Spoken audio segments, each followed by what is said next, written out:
Welcome to the Sold Too Early Sports Card Podcast. I could probably do an entire episode of early 2000s baseball players. Shout out Jeremy Herrera. That's not Kai. I'm happily getting old. That was the third attempt of that intro. This is already off to a bad start. Jack, how the hell are you doing? I'm doing great. The hobby. But no, I am great. It's another day on planet Earth, living the dream. God, there's a fly in here to do. I am the 2 or 3 neurons that I have left post national are really just firing in all misdirections right now. Was not prepped for the episode. Went to Instagram and said, "Hey guys, help." Jack, thank you for your time. What do you want to talk about today, my friend? What do you want to experience in the Sold Too Early universe and lexicon that we have here going? Well, the sold too early, I think. Just recent auction sales. It was all over Instagram, or at least on certain areas. The 2013 Brady Gold PSA 10, the Pop 2, sold for 40 grand. What is it? Just a year ago. And then just did, my notes are right, 160,000. So I wasn't sure where you were going to go start with that. I thought you were going to talk about the Jay Cutler 2012 Prizm Black that did like 15 grand. I'm sure you saw that too, actually. I think it was just about 10,000. Okay. But I know it was just over like the 5-figure range. A 5-figure card, which like for Jay Cutler. So like, how old are you, Jack, by the way? I'm sorry. How old do you think I am? 22? Dead on. Okay. So like you're a little bit younger than me. I'm about to turn 29 in a week and a half, 2 weeks, whatever it is, timing. Obviously I started losing my brain there. But like I remember Jay Cutler playing, and it's so funny too when I think about it now. He would have been the perfect sports card, like hype beast QB. Didn't really perform at a high level on the field, but always had potential to do more. And it's kind of ironic that his best-selling card ever, I believe, and I'll check this in a second actually, was a 2012 Prizm Black after a decade or so being retired. Go figure. It's very interesting. Yeah, I think it's more just, I think people talked about it online. It's not the player, it's the set. But then you can also go online. I understand it's like QB, whatever. But yeah, if you pull it up, I think it should be close to 10. 12. I was wrong. It was 12K. So we split the difference. Like literally, like it's, I assume this is going to get paid for. Obviously, this auction was just 2 days ago at time of recording. But if we look at all-time Jay Cutler sales, it's more than double. And you got to look at this too. This last sale here, this exquisite patch auto, this RPA, I assume, yeah, $6,000, July 13th, 2007. That is a significant amount of money 18 years ago for a sports card. That is actually kind of asinine that he even did that much. But Jay Cutler, like if you pull up his career stats at the end of the day, he was fine. He wasn't anything special, but he was an acceptable starting level QB for 12 to 15 years. He started about a decade. Was a Pro Bowler one time. Was never, I would even call him an above average QB. I would call him probably like that generation's Andy Dalton kind of line between like average and good. And his best selling card just happened 2 days ago. It's actually kind of terrifying when you think about it like that. He's close to I would say he's in the hall of pretty good in terms of, if you've seen that Instagram page for baseball, love that page. It's a good one. Shout out Jason Kipnis. Oh, we can do this all day. Like Nick Markakis as well.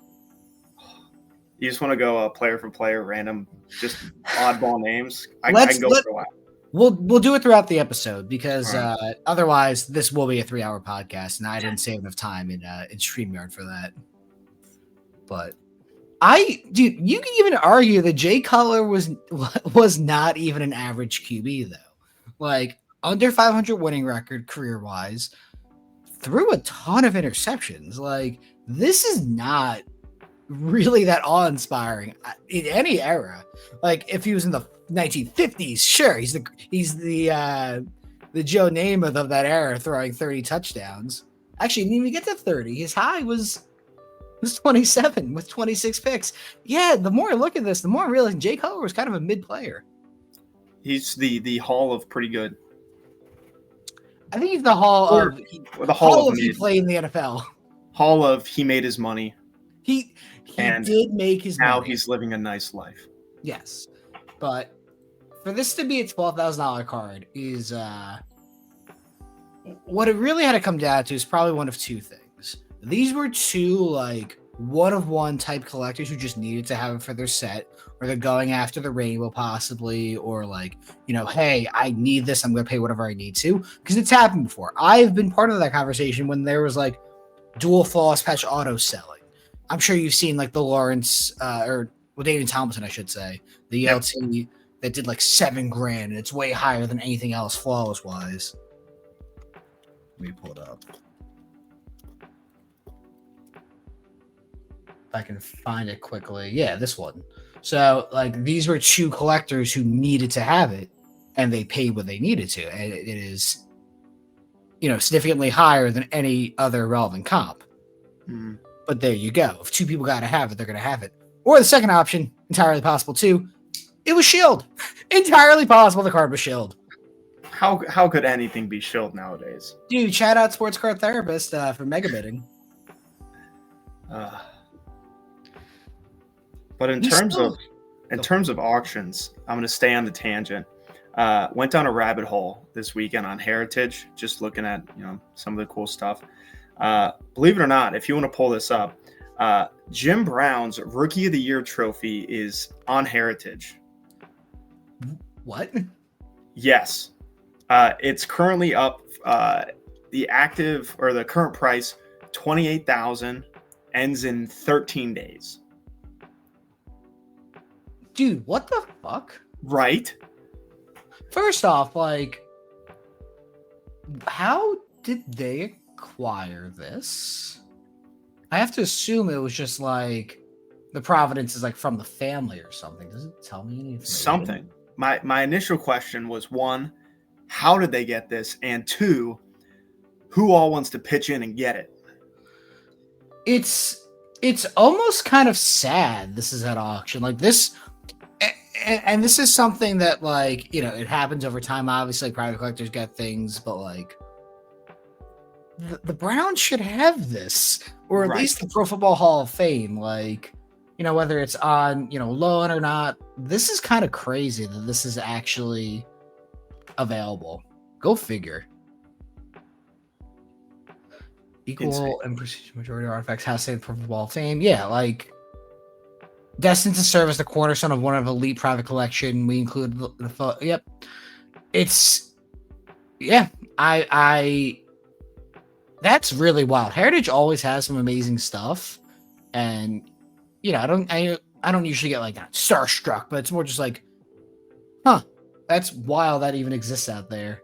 Yeah, that was I think that was a late Saturday night rabbit hole of going through Heritage and seeing all the cool stuff on there. There's two more. You have the Kobe MJ dual logo man auto at $4.1 million, and with the buyer's premium, it's $5 million. I think that might be a top 5 sale of all time already, or at least top 10. I know it's close to that. There's two more that were at least interesting. One, just because I know there's another one out there, the 61 Fleer Wilt. In a 10, it's like the old label, so it was like the start with the 0 cert. It was like 02, so it was in a new label. That's at $575,000 with 12 days, right? And then there's also, which this is more of I see someone parting from a collection. 1967 to 2021 Super Bowl tickets signed by the MVPs. Oh, that's cool. Yeah. That's objectively really cool. That'll run you about $250. I Just kidding. It's only at 125,000. You know. I Just mean, that's still that is actually a piece of history. The one I just clicked on, which in retrospect, this feels like a value play, which is hilarious, is the Sean Taylor game-worn college football jersey. Now, obviously, the story with Sean Taylor is very sad, of course. I think this was on display, actually, at the National. I remember seeing it, which was cool. Yeah, there was a bunch of jerseys that I was flipping through. I'm like, okay, they had that out. And there was on Instagram, Patrick Ryan, P. Ryan Collection, was saying how a lot of the jerseys out there, you know, you're never going to see them again. So, yeah, I took my, 25, 30-minute stroll and took a pass at them all. But there's a lot of really cool stuff getting sold within the next 2 weeks. That is just on one auction house. That is one thing I've been really bad about, is that I don't walk shows ever. And I mean, Jack, you obviously went outside of the National this year. You had a little more flexibility than we did. You hung out the table, obviously, mostly on Sunday. I think you were there maybe once or twice before then, but like you predominantly were there on like Sunday, just bullshitting, hanging out. I should have taken more advantage of that fact and kind of just went and saw their like basically a museum. Like, I know these items were for sale and I know there's a value to them, but it is essentially a priceless collection of items, you know, ready to be seen by the public, which is really cool. And I think in Cleveland last year, or maybe, man, it could have been Chicago 2 years ago. I don't remember exactly when. They did actually have the Mickey Mantle SGC 9.5, which did sell for, I think, $12 million. It was the highest public sale ever of a trading card, which was really cool. Just people like see that in person. Yeah, I'm not sure if I couldn't go to Chicago. What was it, 2 years ago? But no, I was in Cleveland, and I'm not sure if I saw it. Or someone had a picture. I know somebody. Yeah, it's the 9.5 one. Let's see if I could. It's $12.6 million. 2022. So this could have easily been actually in Atlantic City. I think it was. Yeah. Dude, it's starting to blend together like all of these things. So yeah, what does Card Ladder say that's worth now? Card Ladder is putting it at $11 million. They're saying it's down. I mean, you know, I can't say it is or it's not. You see an SGC 9 selling literally a year later for $4.5 million. So it wouldn't shock me if it went lower than $12 million now, considering, you know, the difference between these is probably microscopic, like literally. And obviously you have the PSA 9 sale here in 2021. This would probably clear some numbers now if a 9 came up for sale. And I think there's only 3 PSA 10s, which I believe estimates out there are like between like $25 and $45 million. So it doesn't matter. If one ever goes to auction publicly, astronomical records for what sports cards could theoretically go for. For sure. Yeah. But that's all I had in the heritage realm, unless you wanted to pull up those Super Bowl tickets, which I thought was probably top 5 coolest things from a collector standpoint, because clearly someone had these for however long. Yeah, there it is. So, well, if you guys are listening to the podcast, obviously I can't do anything about this, but what Jack was able to direct me to is a collection of every single Super Bowl ticket from Super Bowl 1 to 57, whatever, we're at 55 now, signed by each MVP of the game. So first off, have that insight or have that ability to find these from Super Bowl 1 with, well, that's Bart Starr, but I don't think that's Super Bowl 1, but all the way through history to Tom Brady and Mahomes and I guess Saquon. I don't know who won Super Bowl MVP last year. I think it might have been Saquon. But to have these all together in one auction is fucking amazing, and there's no other way to describe it. Yeah, I think I would hope Saquon didn't win it because he didn't have a touchdown, and there was just about every single sports book ever was boosting Saquon to have a touchdown, and it didn't happen. Oh, it was Hurts. Okay, I mean, close enough. I mean, 72 yards, touchdown, 2 passing. I guess I could have seen Cooper DeJean, but whatever. He just had that one pick. I mean, that was the pretty good play. Yeah. Even as a Giants fan, I respect that, and fuck them, they suck, but it is what it is. Yeah, that's pretty easy. I'll say, speaking of Cooper DeJean, this is my shameless plug. If anyone wants the Optic Green rookie, now it's all blurry. Whatever. It's all blurry. All blurry. Anyway, Optic Green. If anyone wants it, come hit my line.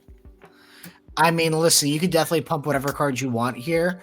We did once upon a time, about 2 years ago at this point, start pumping Japanese baseball. That was the funniest timeline ever because that was not the intention. I have a friend, I have friends, some associate, business enemy. I have an enemy. You actually met him, Jack. It was Brandon. He was at the table a little bit when you were there. Yeah. So Brandon, awesome guy. He had started buying like oddball shit for the sake of like, hey, these are cheap rips, or hey, the NPB is the second most popular league. For baseball, it's the highest professional talent outside of the MLB most likely, and the players come over all the time. They're getting products from Topps. I'm gonna buy some. These are like $40 on StockX, and they had players who eventually would come over to the MLB. Roki Sasaki, Yamamoto, Murakami's coming next year. Yoshida, who's not been doing a ton for the Red Sox lately, but he was buying it. He was like the pop ones of like base cards and chromes and stuff like that. And I saw this and said, oh, this is a cheap rip. Cool. I'm a crackhead. Let me buy this. And I opened like 250 boxes of that over, a year. And when Yamamoto signed with the Dodgers around Christmas time last year, I was the only person in the US with those. And like base, like paper cards were selling for like $70 each, and the chromes were like 90. It was awesome. So that's my contribution to being a fucking influencer. I'm the best at this, even when I don't mean to be. I'm the most anti-influencer. I know.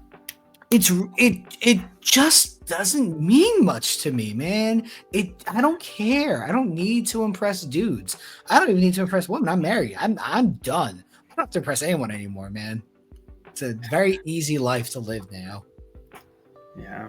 Nothing like getting a bunch of dudes riled up on an Instagram page over Daniel Jones. Dude, it's not even Daniel Jones anymore because people are so quick to be like, hype can do anything. Hype has production. We are in 2025 and there are still people spending money on Trey Lance, Anthony Richardson, and Justin Fields. I haven't checked this yet. I'm going to check it in a second. I'm going to say in the calendar year 2025, we can exclude one-on-ones from this conversation. I guarantee you there are cards out there, Trey Lance, that are still selling for thousands of dollars. I believe it. But I also would hate to see it. I would hate to see it too, because Trey Lance is QB3 of the Chargers right now. So let me so organize. You can filter. Yeah, I'm going to just do since New Year's and minimum price 1,000. Let's see how many there are. 12. There are 12 cards who have sold. One of one. A true gold sold 2 days ago for $1,500, PSA 9. I said I would ignore the one of ones, so that's fine. But that did 4,500. That's crazy. Gold RPA $1,000. Gold vinyl to 5 auto $1,500. Like it's a one of one downtown. All right, I can excuse that. Gold Kaboom. Black Pandora PSA 10. Really? Hey, Card Ladder says it's up. It's at least we're down to like NTRPAs, select fine, like Kaboom, I guess. Like this is bad though. I'm gonna keep going. Let's see if Mac Jones has any cards over $1,000. Okay, it's not gonna let me keep the same filter. Fair play. Let me just quickly check it. I'm gonna say five cards, including one of ones, have sold for over $1,000. Yeah, that seems right, and I feel sad saying that. Why? Why is this still a $1,500 card? Why would you do that to yours? This isn't even that nice of a card either. It's 1-1. It's a Dick's jersey on a card that should be in a mag. Like 1350 here, 2200 on the gold RPA. PSA 8. PSA 8 did 22. This is funny to me. Fields and Mac. I already know Justin Fields has hundreds of cards still selling for $1,000. I'm not even going to type him in. Someone who is totally just boned in sports cards. Let's see Zach Wilson. I'm just curious. I can't imagine there's. You know what? I can. I can imagine there's plenty because people are. That's it. I'm gonna say 20. I'm gonna say a dozen. 5. Wow. Okay. Never mind. One is a manga, which is depressing. Oh, this is Zach Wilson. I thought you were doing Justin Fields. Oh. No, Justin Fields is probably in the hundreds. Yeah. Oh. Shout out Zach Wilson. So 2 mangas, an immaculate RPA with a Nike swoosh, and a gold. This is just confirmation, dude. I should just buy gold prisms of everyone. Wow, what a brain blast thought. Just buy golds of everyone, and even if they suck, it doesn't matter. It's gold. It's case hit, you know? It's better than case hit. I don't think Justin Fields is a good NFL QB, but I guarantee there are thousands and hundreds of sales in this range because he could be anyone. This would not shock me if it's high 3 figures. 59. 59? That's it? All right. All right, cool. I am. Well, there's a college card in, and that, to be fair, this is actually that's kind of sick. Yeah, authentic 10 auto is not, but like whatever. Color Blast, $1,200 a couple days ago, or a couple weeks ago. There's no helping these people, man. Oh, Prizm is king. Wow, what a listing! And it did $1,250. It worked. How do you get that emoji in the listing? I think you do it from your phone. I think you can put emojis in your phone. Okay. It'll do it. That is actually kind of crazy. That sold. White box 101. Justin Fields $1,300. Flawless $1,000. I just don't get it. But who's paying this? Stupid people. You seem stressed out now. No, it's not stressed out. It's more just like I feel bad for these people. Like, you're entitled to do whatever you want with your money, obviously, but you clearly don't like it because you're buying a jet, good start. You're buying a QB who can't throw, better start, and Justin Fields is an electric player. There is no debating that. But Justin Fields is not an NFL QB. I'm curious from the basketball lens. I remember it was either it's probably 2021. Alexei Pokushevsky. Oh, Poku. Yeah, he did that? Nothing. I don't know how to spell his name. The crap out of that dude. I was like, good luck trying to spell it. He's still playing. Looks like in Europe, which is not shocking. 5-3-1. 5-3-1 in 2023. So I'm just curious if his stuff is still selling because I saw a couple cards of his at the National. For I kid you not, there was. All right, take the. That. Let's be generous here because he's obviously out of the NBA. I'd say 100.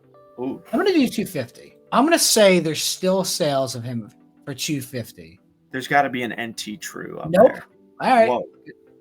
Whoa. Let's drop it down to 100. 12. Okay.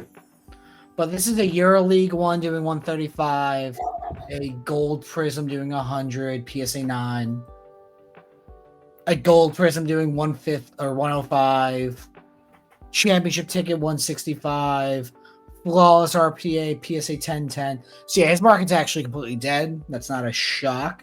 I thought it'd be closer to 250. I'm a little impressed that it really tanked that much.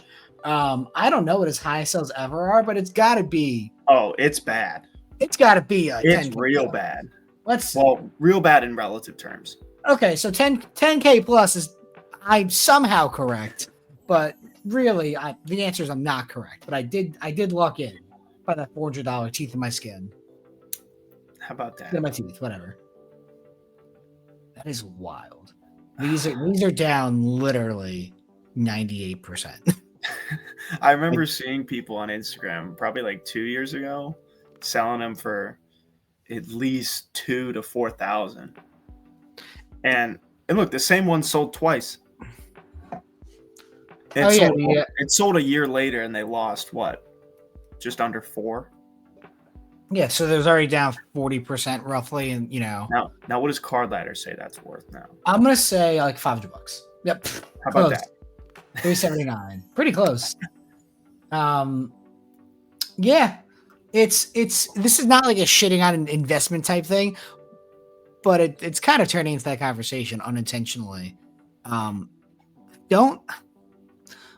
I will always believe in is hype outside production and being 2 steps ahead.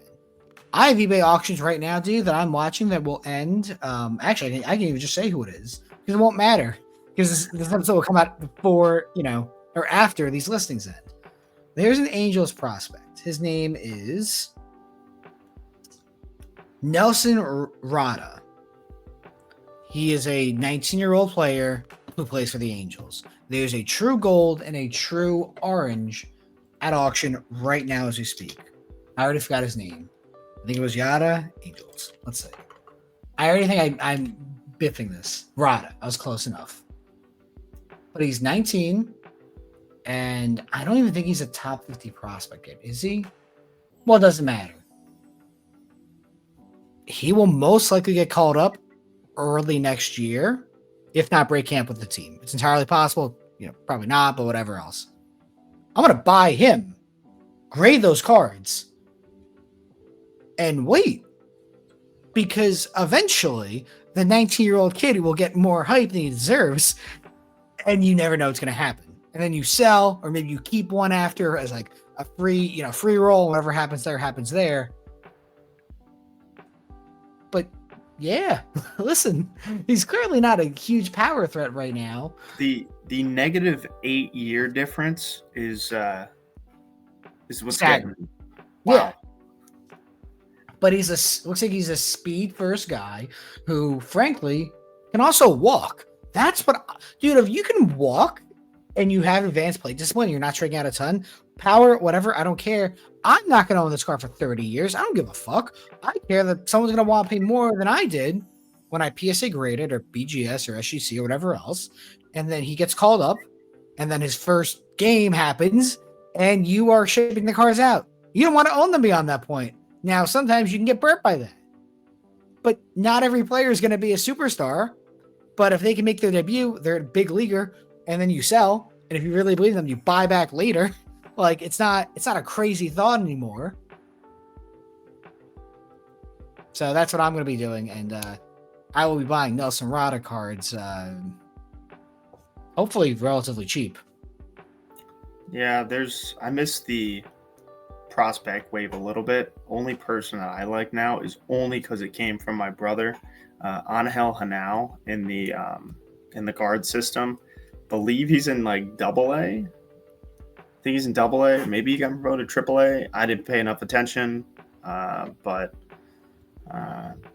his stuff is not significantly pumped, but it's up enough where I think it makes sense to see if there's some more juice in the tank. Yeah, listen, and how do you spell his name again? Sorry. It's like Angel and then Genao. I see him. Well, let's see. So shortstop, Guardians, already a top 50 prospect. Hey, guess what? That means people are going to be searching for him. And looks like he went from rookie ball to AA. And frankly, he's doing decently. Like, that's not... Guess what? I'm doing as much research as people who will spend thousands of dollars on these. You really think someone's going to go watch the Akron... Akron, yeah, it's Rubber Ducks. It's almost like you know what you're doing. You're.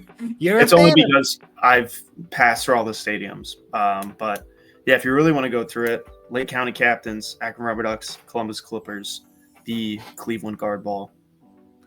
But you get my point, then, and you made it for me. The people who are spending thousands of dollars on these cards, or hundreds, I don't know how hyped up this prospect is, but we can find out in 2 seconds with Card Ladder. They're not watching these games, dude. No one is actually sitting there and being a scout in the bleachers of Akron, Ohio, watching this guy play. Yeah. Oh, I want to drop the name of the Akron Stadium, but I forget it. It's okay. I really wanted to do something. $12.50 for his orange. Oh, that was 23. Yeah, but guess what? January 25, Orange Shimmer did $7.25. So that is no red sales and not the super. So that means probably that there's a $2,500 card, if not higher, for this guy, and there deserves to be. He's performing.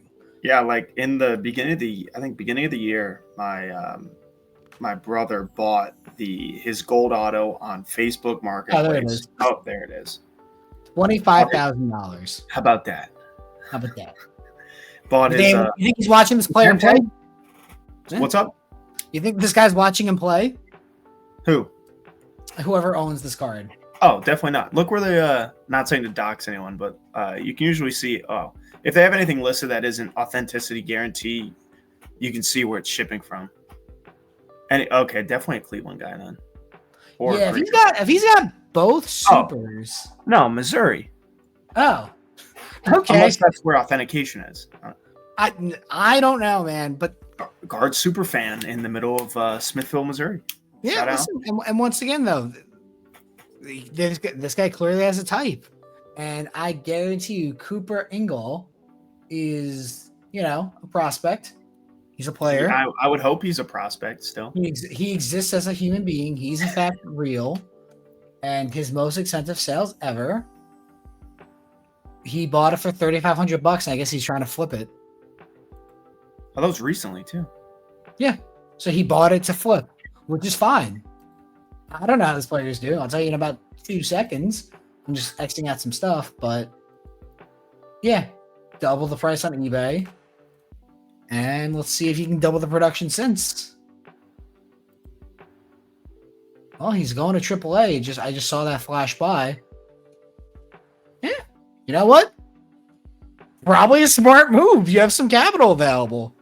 If you're telling me this kid just got promoted to AAA, has some decent power, walking, not a huge strikeout threat, and literally a day ago, this guy is in a position to make money.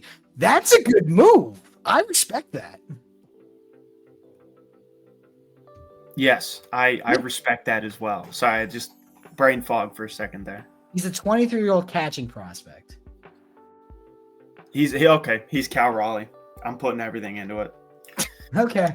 And I know where you can buy the super, so you can put your money where your mouth is at ebay.com/ oh, Jesus Christ, that's a lot of numbers.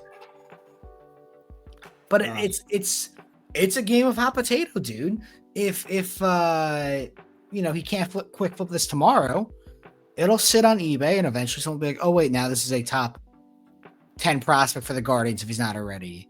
And oh wait, this is a catching prospect. He has good numbers. I want to own this card. I guarantee the next time this card sells, if he doesn't debut at this point or debuts like right before or after this card sells, it's gonna be $5,000. He's gonna make his money, and that's great. I'm not shitting on this guy. I think he just made a very intelligent move. This is a random prospect for the Guardians, or a product that came out 2.5 years ago, probably. It happens. I don't know. Yeah. We got off the crazy train here. I don't do prospecting a ton, but this is I don't either. I have one buy and it's on Hella now, and it needs to. I need a grade. I got like a purple auto at the show. Okay. And then have a gold from January that I'm grading on behalf of a brother who. Are you PSAing it, or are you going back at PSA? Got a sub out with just about all the Cleveland guys sub out. It should be back in a few months, but yeah, listen, that's in there. I got a purple I need a grade, but he should make his debut sometime next year if he's healthy. Yeah, and We'll see.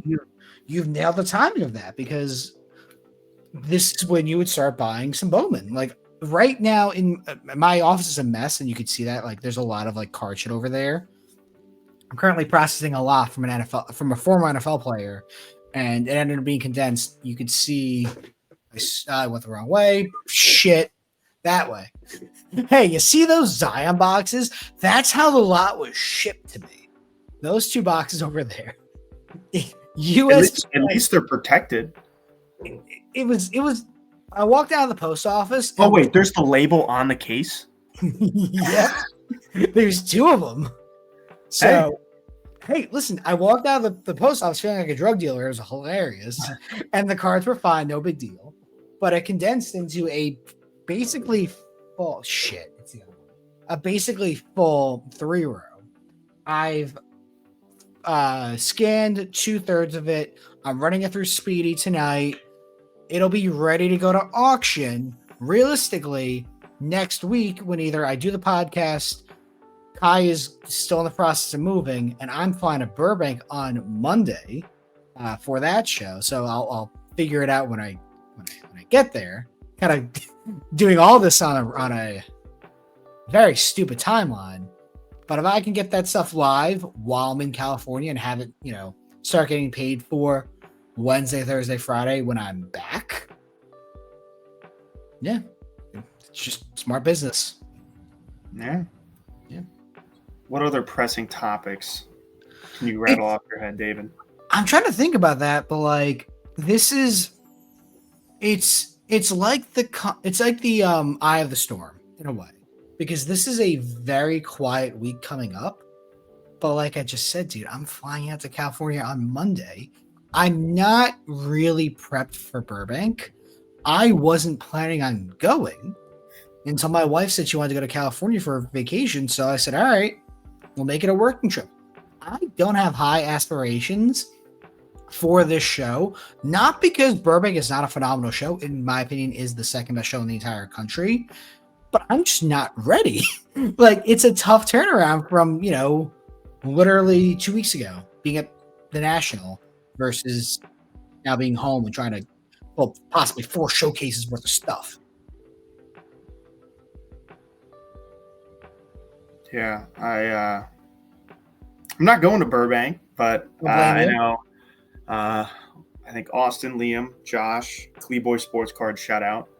Is that do they officially have an Instagram now, like of that, or is it just like how they're? Yeah. So Austin, Liam, and Josh. So js.sportcards, Lily Autographs, and am_sportscards have the joint account of Cleeboy Sports Cards. So they'll cross post across there, different story sales, joint posts, and also first Whatnot stream for them. Tomorrow night, 7 p.m. Eastern. Ooh. So, I wish this was being recorded tomorrow so I could promote it. That is a shame. But Jack, do me a favor, please send it to me because I'll go in there and I'll be winning their cards for 20% of comps. Well, I was planning on. I was going to be doing this. Nah. I got to record it now, dude. Also, speaking of someone from Cleveland, Chad, CB Sports Cards. I love Chad. He's a great guy. He gives me so much shit for how much I used to win in his auctions. To now the point where I tell him, as his friend, go get better shit, and I'll come back and bid more. Yeah. Shout out Chad Baker. Shout out Chad Baker. Chad's a great person, but it's very funny. I pissed him off by winning his cards. Which, like, I'm sorry. Like, I've won a few. I won a few on there. Dude, there were streams I won like 70% of the cards. How about that? Yeah, and then I had to process all that, and I was like, I want to die. Yeah. Speedy or not, this is a pain in the dick, and it's not fun. My favorite thing was this isn't a rip on Chad, but I think I saw him the following week or the week after, but he still shipped them to my house and then included a CB Sports Cards business card if I didn't already have his number. But it's part of the process. Everybody gets one. Yeah. I would never put my phone number on a business card. That to me sounds like a very dangerous idea. But maybe that's just how I think about things. Yeah, I'll put an email. But email's 100% fine. I don't care about that. But giving random dudes my phone number, I'm good. Like, I'm all right. I don't need them putting my phone number in like a random bathroom somewhere, and I keep getting calls for the next 30 years. dude, not even that. Like, it's our industry is so funny. Like, are you in Ryan's Discord by chance or no? Yeah. Are you in the VIP chat? VIP chat. What would be the difference between the VIP chat and the normal chat?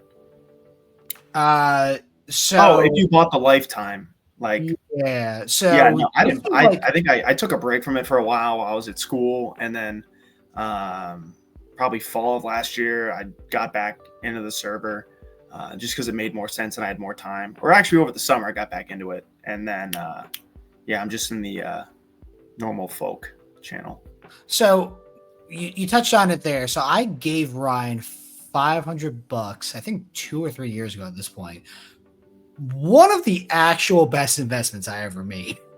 And they're currently dealing with an issue with one of the benefits that are in that VIP group chat. And if you can't get that right, I do not feel confident giving any of you guys my phone number.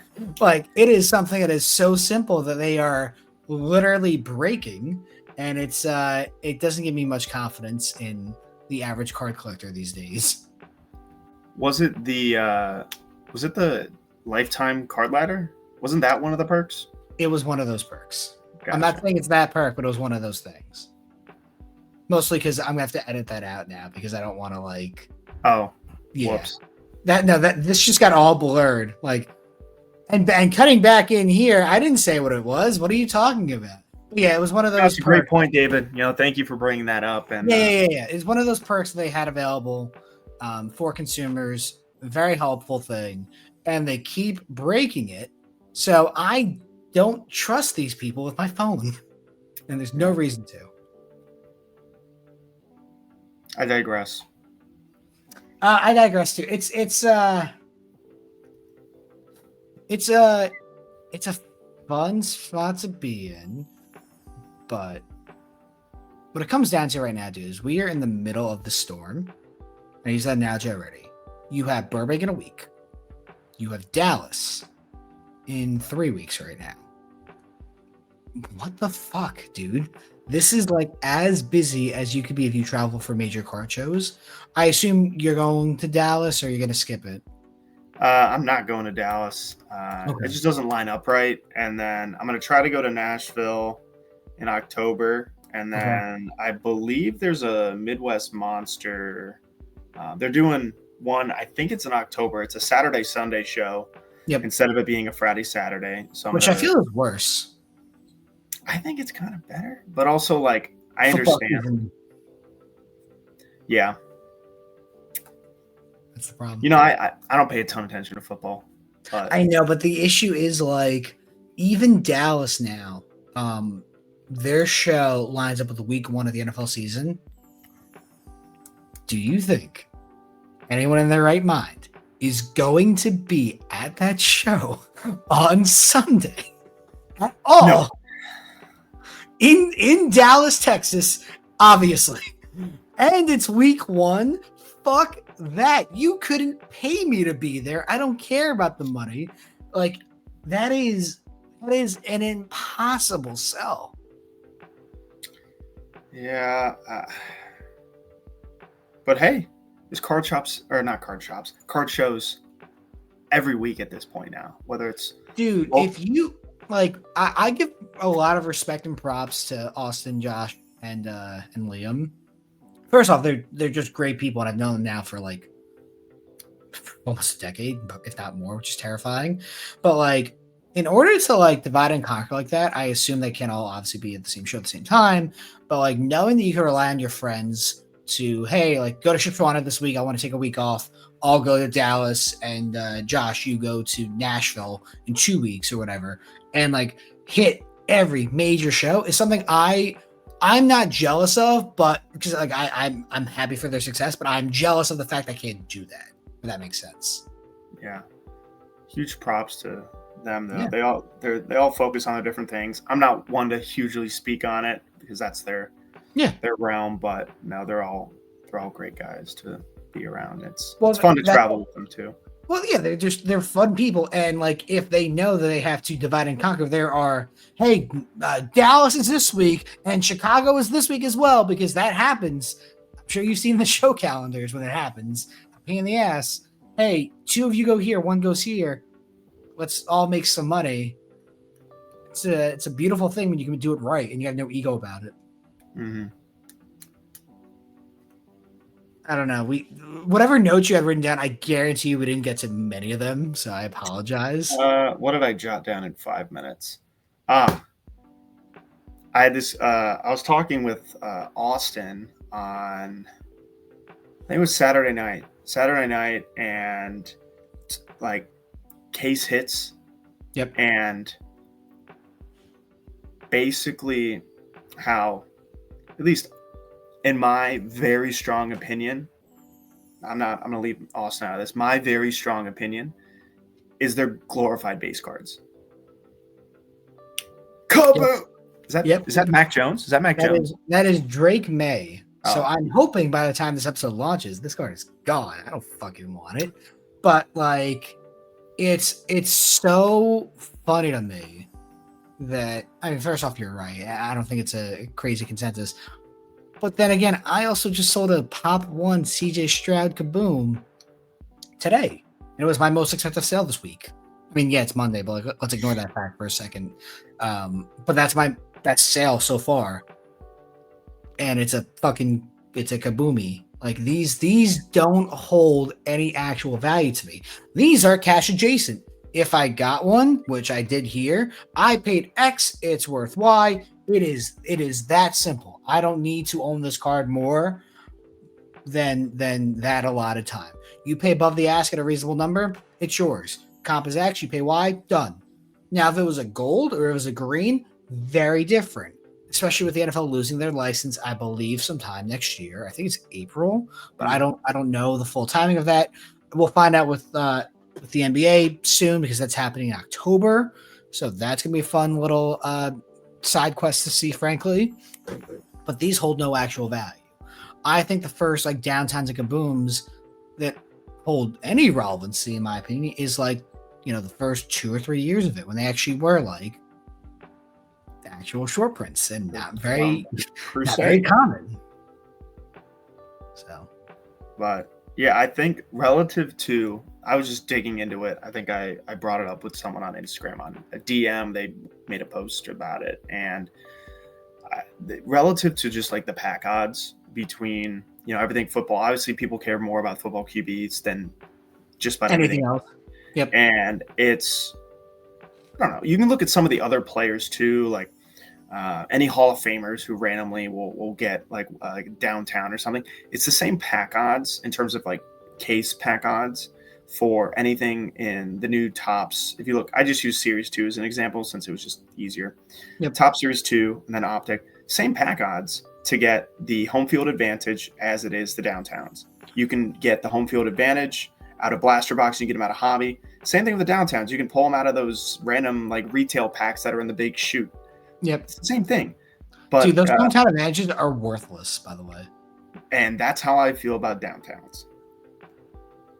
It's in a way, but I think the market in terms of football will always be a lot more stronger than baseball because, dude, I love baseball, but it's so. First off, shout out Miguel Cairo. We're gonna do that again. It is so funny to me that you just nailed a lot of my opinions on the sports card market in general. Baseball, other than Dynasty and Ohtani. Well, Dynasty baseball. Yes. The only thing that quote unquote matters, and you could, and I'm not saying that like this is the only product that matters, but like matters in terms of like long-term value is Bowman Chrome realistically. Now you can make arguments like I just did for Dynasty or other products like that, Topps Chrome as well. But Bowman Chrome, if the player is a superstar, your price is exponentially way higher than anything else. So, you know, there is no real value to the home field advantages or the Helix, which Topps does, or as like their color blast example. Mm-hmm. I'm trying to think of the other like cases they do. There was something from the new Bowman Chrome. It almost looked like a color blast, but they called it something different. Either I way, couldn't even tell you. the fact that you and I can't even think of that name is all you need to know about this. Like, they have such weak case hits, and they're not even that valuable as is anyway. Like baseball, you can ignore such a huge majority of products and releases and stuff like that. I mean, football you can as well, basketball too, obviously. But like, what I'm trying to get to is the case hits that actually matter are still $1,000. This is a $1,600 card right now, dude. At time of recording, in a PSA 10. This is not rare. It's just expensive. There's no actual value to this other than someone getting to put this into a repack and saying this is a $2,000 guarantee kaboom chaser. Go bid on it, you fucking lemmings, and that's fine.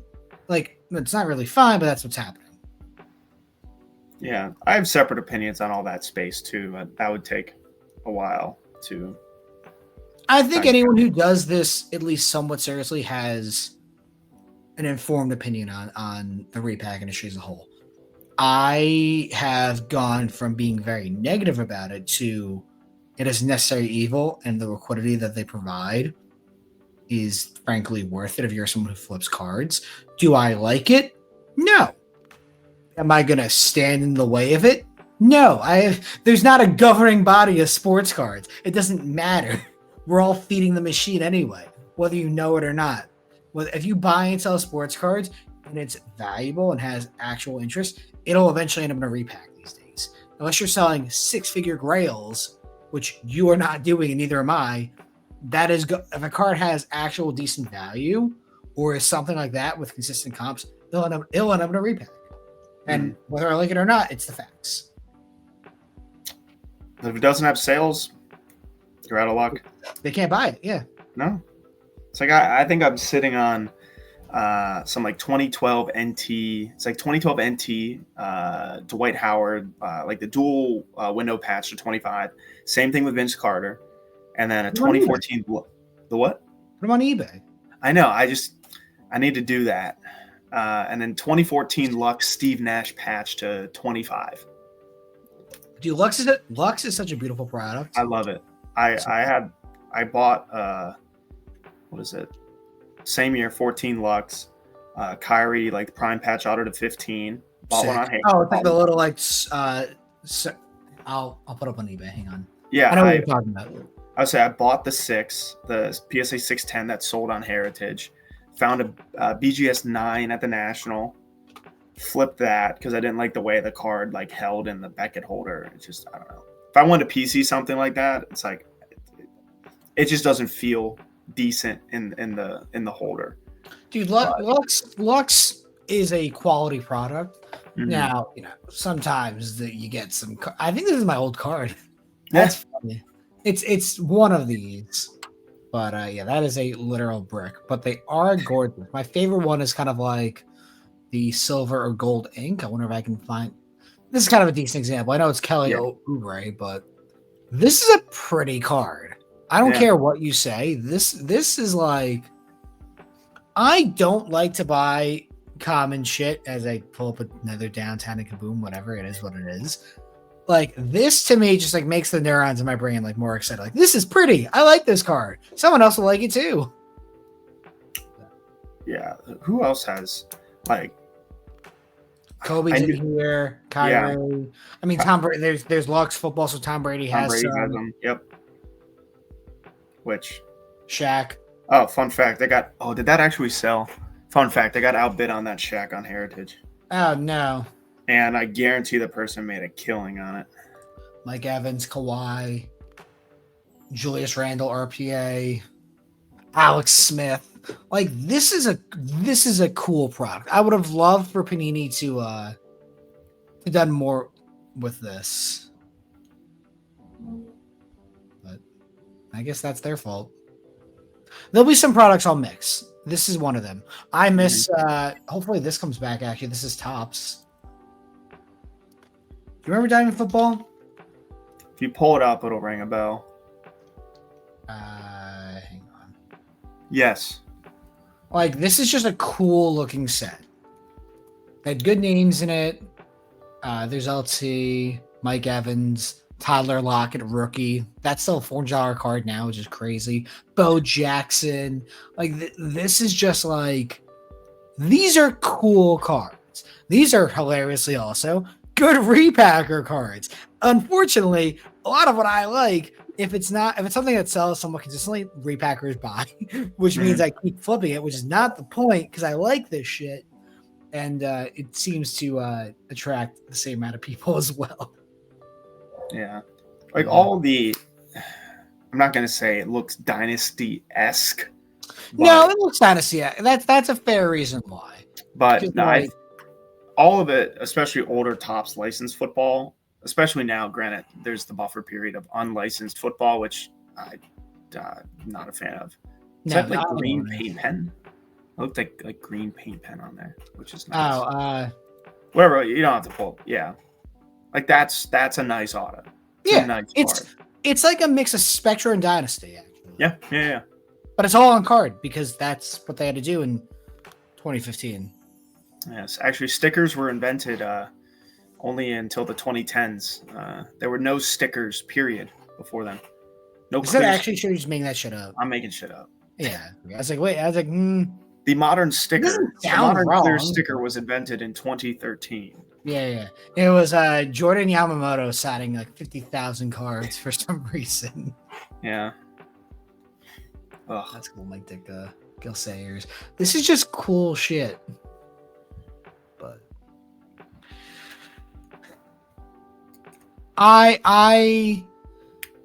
this is not a controversial opinion, but I'm excited to see what Topps does with the licenses. I hope they actually bring back some cool products like this. And I also have to believe that we'll get Topps Dynasty basketball and football. Dude, Dynasty basketball is gonna be nuclear hot. Like, if Dynasty baseball is selling for, pick your price, but I can't even imagine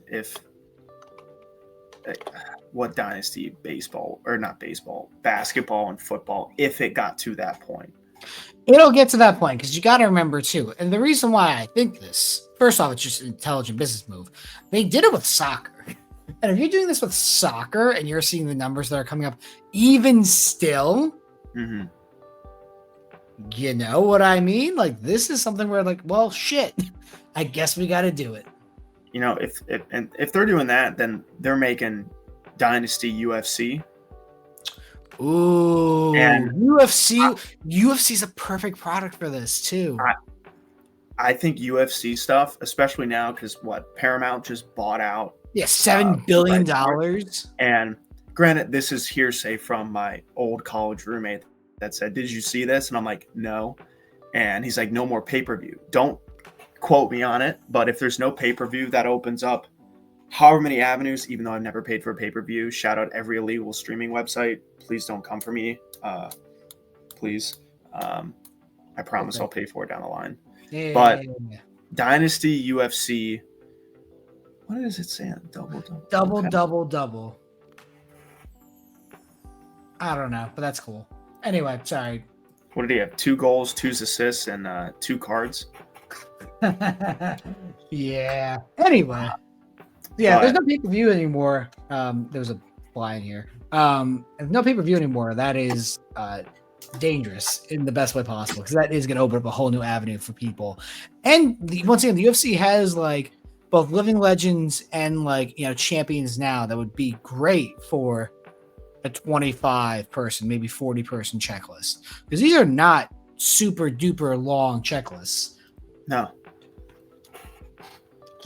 I'm just curious now before I am completely wrong. I will say this year's Dynasty checklist was. This had 90. Yeah. But the amount, is it 90 players or is it 90 cards? It says 90 players combined for more 450 unique cards. Which all are numbered. So then multiply that by 10 at the minimum. For the number of cards. Like there's some guys in that set who have, you know, they have, you know, 10 cards that are all numbered to 10. Some of those are numbered to 5. So I don't know. I think there's overpopulation of certain guys. Granted, the only person I would 90 is a lot for Dynasty. Yeah. There are a few guys in there who only have 4 cards. So they have 2 different variations out of 10, and then 2 different variations out of 5, and then maybe a 1 or 2 in there. But other than that, there's a lot of vets and like guys who just have so many for this year. And the price relative to guys who signed in 2018, 19, 20, 21 is just night and day, which I don't understand. Yeah. But I understand why it's pumped the way it is. Of course, because it generates so much money because these boxes came out at $800 each. What are they currently going for? I thought they were north of 1,000.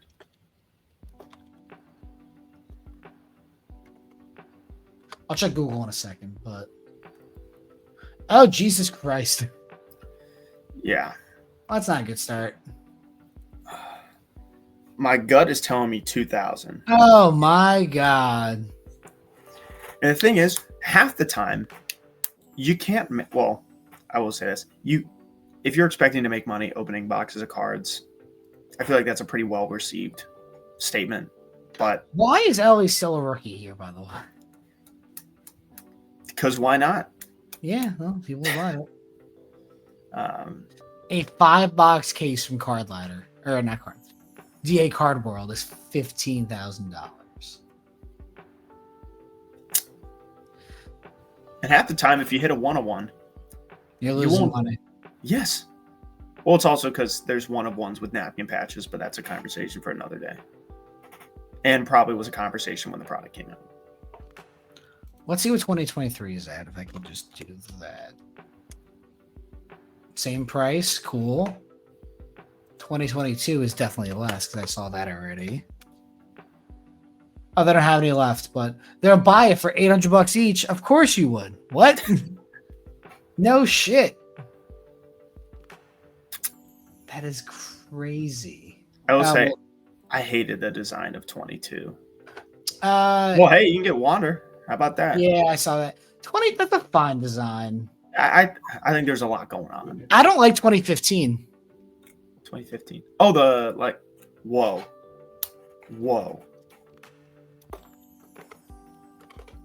I'm going to be honest. I think 2015 is like top tier. I hate this. I don't think it looks good. If I had I have 2 2015 Dynasty cards, but they're not in this room. One, that's Lindor's rookie year. Well, I saw the Guardians one. Was that yours or was that Austin's? Josh traded or bought the Wahoo 95101 of Lindor. Okay, so I did see it. I knew it was one of our friends. I didn't know if it was you or him. But yeah, I'm not throwing that money around for Lindor. But he ended up getting that, and then I ended up making a deal for the out of 10 that he had because I've been looking for one for a while. I don't like 2014's design either. I think is it because it's the sticker's off centered? Well, it's not a sticker. Oh, actually, yeah, I see. For the seal. Yeah. No, I just don't think this is a nice design. Like, I like it because of the white paint pen. Even 2016 is like, this is the baseline of what I compare and compare either like more or like less. This is like the B. This is the B of like Dynasty. I think 2015 is S tier. And I think 2013 is like A tier. To me, 2017 is where it peaked. The patch window was just goofy looking. I mean, yeah. But I can respect the cards that have came out of it. Yeah. But that's my unbiased opinion. 2018 sucks. I hate this. I hate the lowercase. I think it looks stupid. 2019, more of like 2017 vibes. This is good.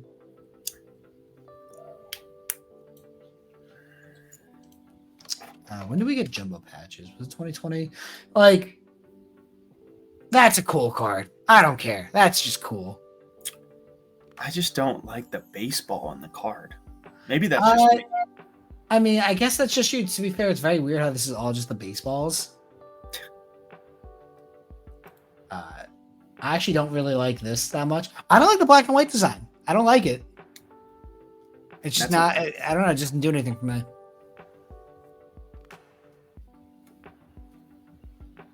But yeah, I don't know.